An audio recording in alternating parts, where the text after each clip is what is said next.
The young woman stood in front of the mirror, her heart pounding in her chest. She looked at her reflection and felt a wave of self-loathing wash over her. "I'm so fat," she thought to herself. "My hair is a mess.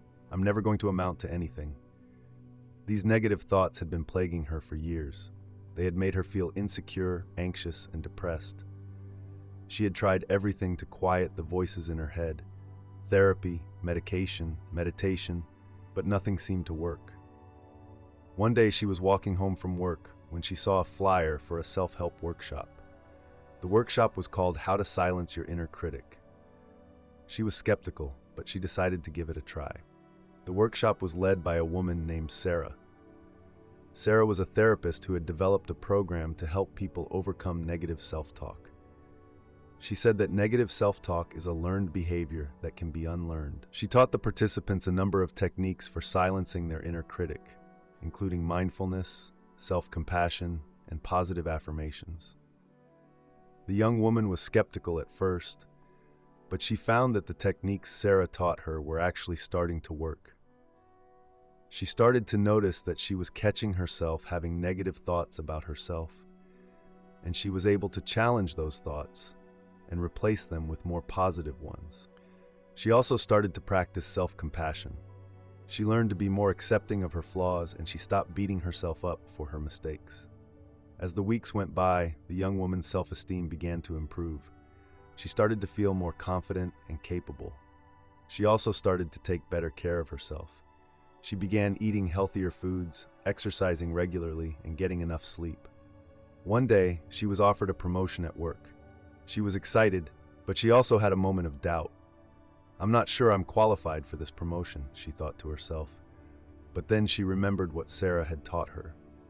She knew that she could do anything she set her mind to.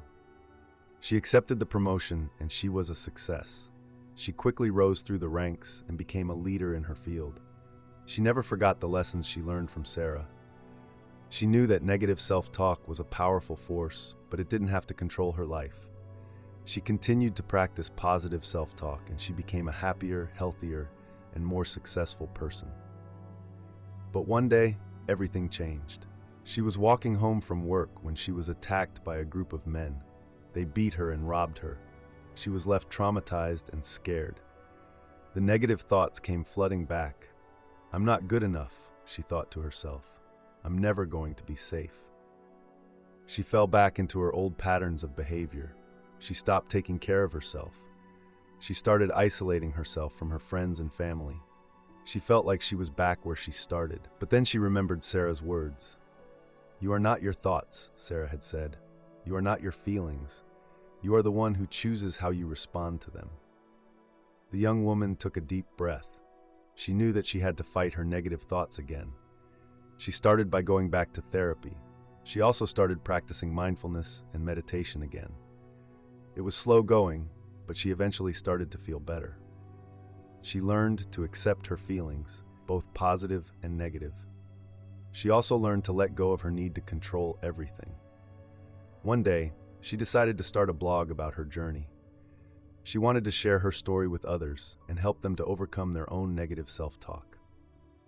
Her blog was a success. She received hundreds of emails from people who were struggling with the same issues. She realized that she was not alone. There were many people who were fighting the same battle. She also realized that she was not a victim. She was a survivor. She was no longer defined by her negative thoughts. She was defined by her strength, her courage, and her resilience. She continued to share her story with others, and she continued to help them to overcome their own negative self-talk. She knew that she could never fully silence her inner critic, but she also knew that she didn't have to listen to it anymore. She was finally free.